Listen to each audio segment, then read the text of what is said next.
Yo, what's up everyone, Ellis here, and today I thought we'd run through my latest track, Don't Say You're Sorry, which is out now on Monster Cat with Maribel. I was actually laying in bed one day and this melody just pops into my head. I'll show you in a second the actual original voice note that I recorded straight into my iPhone, which actually ended up being the lead melody in the drop. I built like a rough track around it and then I sent it over to Maribel and she wrote to that and we finished it off. So yeah, let me dive straight into the project. As I said, the track literally started with this terrible vocal melody which sounds like this with no effects on it. Yeah, it's pretty terrible, right? But if you add some flex pitch to it to put it in tune and some harsh kind of auto-tune pitch correction, a noise gate to get rid of all of that disgusting noise, and a bit of OTT, it sounds like this. Still pretty bad, I know. We moved on to this chop, which is the same recording again, just with more effects on. Pitched up 2 semitones now. And all that's on this is some OTT, some Camel Crusher, which is just distorting it a bit, but it's mainly compressing it to kind of get that punch. There's a bit of like multi-band compression on the high end here, which kind of just, you don't need to EQ it up if you're kind of compressing the highs. There's a Pro L on here, which is slamming it.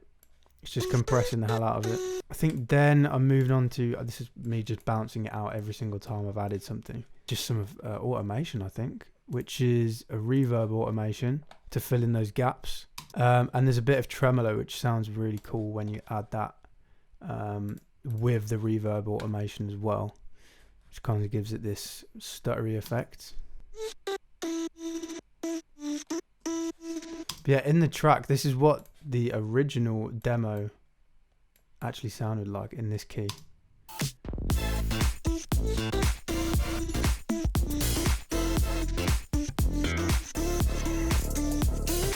Super rough. But yeah, anyway, then I put it into a new project, pitched the key back up, and I sent it off as a demo to Maribel. So let's jump into that project. So this is like the whole project. It's all nicely and coloured. Maybe we should start with the chorus and the drop section, because that's probably the most interesting part.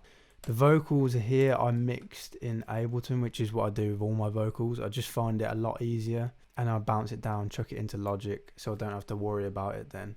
So this is what we have. There's a little bit of de-essing on that, which is probably because it was still too harsh. This part of the vocal, I believe, is quite dry.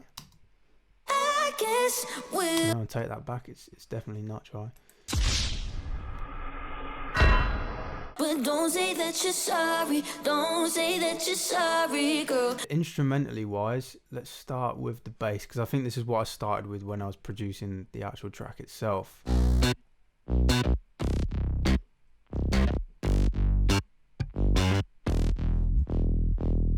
There's a fair few layers and fair few little sounds going on. I think there's also some like percussions and stuff in between the basses that are kind of acting like a part of the bass. Yeah. Okay, so that's the main groove. The main layer is this guy here, which is also acting as the sub. This is an ES2 preset that I made and I use a hell of a lot. If you've watched any of my videos before, you'll know I love this synth. It's so underrated.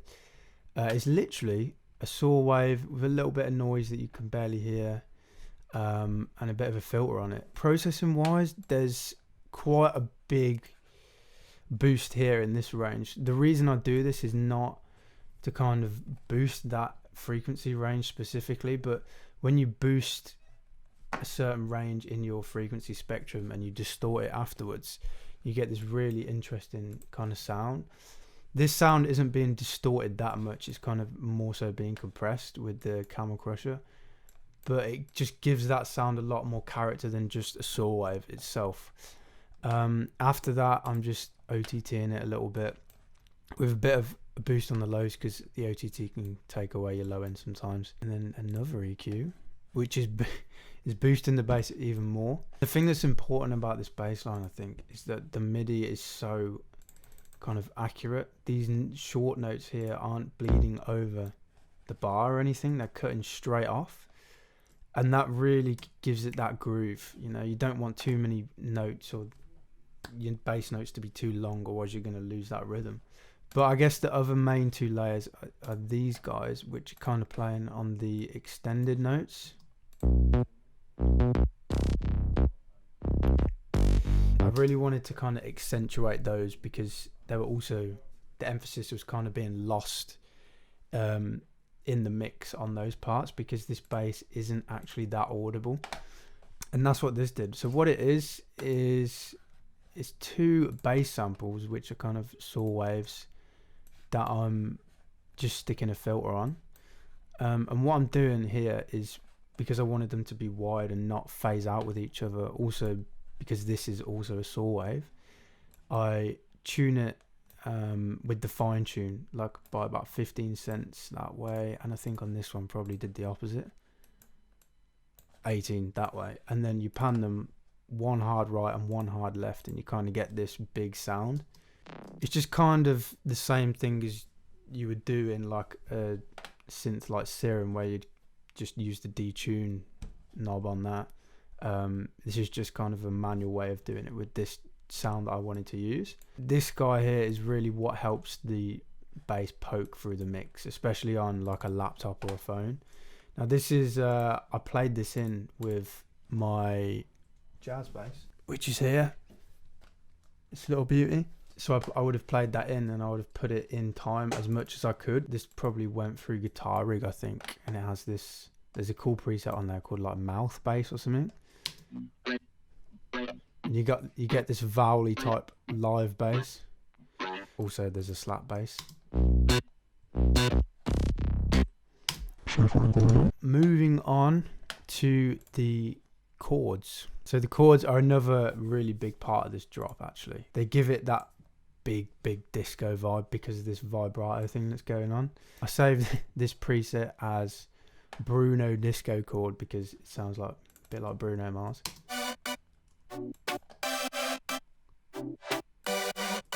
This is the main sound in this section, which is a massive preset. There's a bit of a filter going on, not too noticeable, bit of chorus to spread it out, and then I guess the vibrato is the main thing that's going on here. So it's being controlled by the first envelope, which is got this higher attack on it. So when you play the chord, the vibrato doesn't come in straight away, it comes in after like a certain amount of time, and you can control it with the attack function there. There's a bit more chorus on there to spread it out, bit of sidechain, so there's not, processing wise, not much going on because the sound itself is pretty nice, but it was kind of lacking a bit of high end, so I added in this like hypersaw type layer that just fills up the rest of the spectrum nicely, and I just took out even more of the low end there because you just don't need it. Drum wise, so I think the bulk of this track is drums, which you can see all the green is drums. Yeah, it's the majority, and effects, which is down here. So if I solo all of these drums for you, you'll see what I mean. There's a lot going on.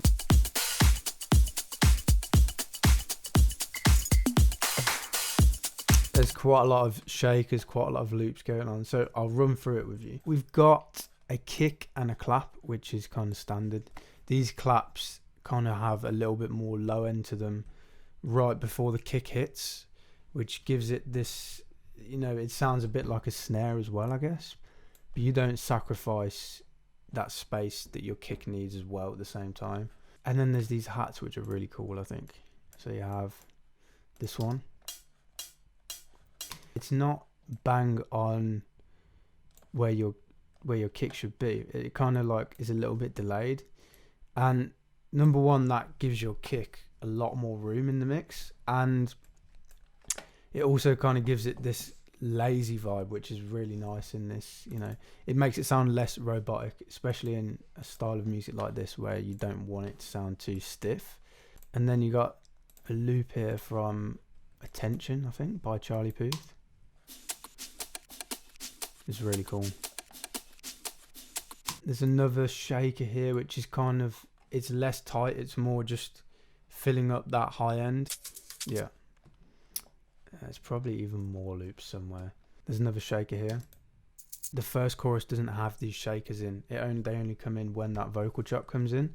But in the last two, the shakers come in straight away, and then when you hit the second half of that chorus, it doesn't feel like something else is being introduced. There's that shaker, which is proper organic. I love it. These weird things, which I used in another old remix, I think, and I bounced this out. It's a clav, I never know how you pronounce it. Just like an 808 sample from an 808 kit.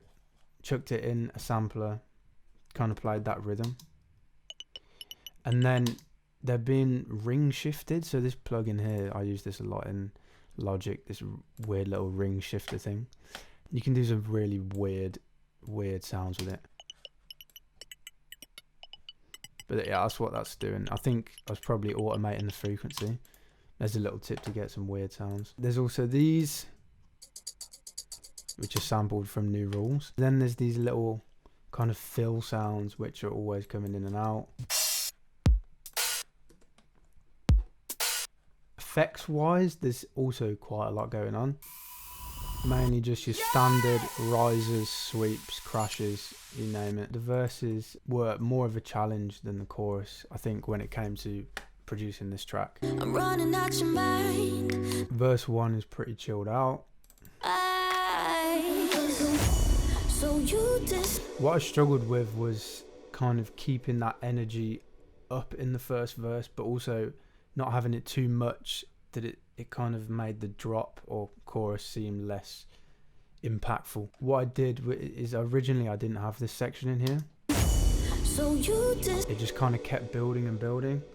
This kind of felt like it was still building whilst taking a lot out, and that's when this massive like wobby mouthy re-space comes in, which I love.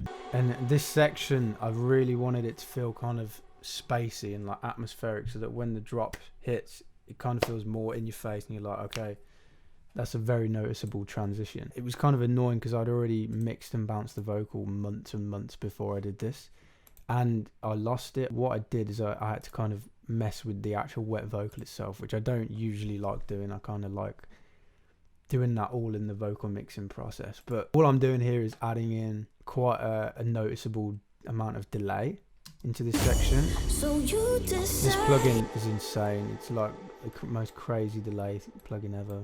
And then there's this reverb bus here, which comes in there, which is just quite a big reverb, and it's being compressed, actually sidechained by this vocal itself. When the vocal is present, the reverb is being slightly ducked out, so it's not washing out like everything she's saying. Just run the compressor after the reverb and then sidechain it to your actual vocal. Verse 2.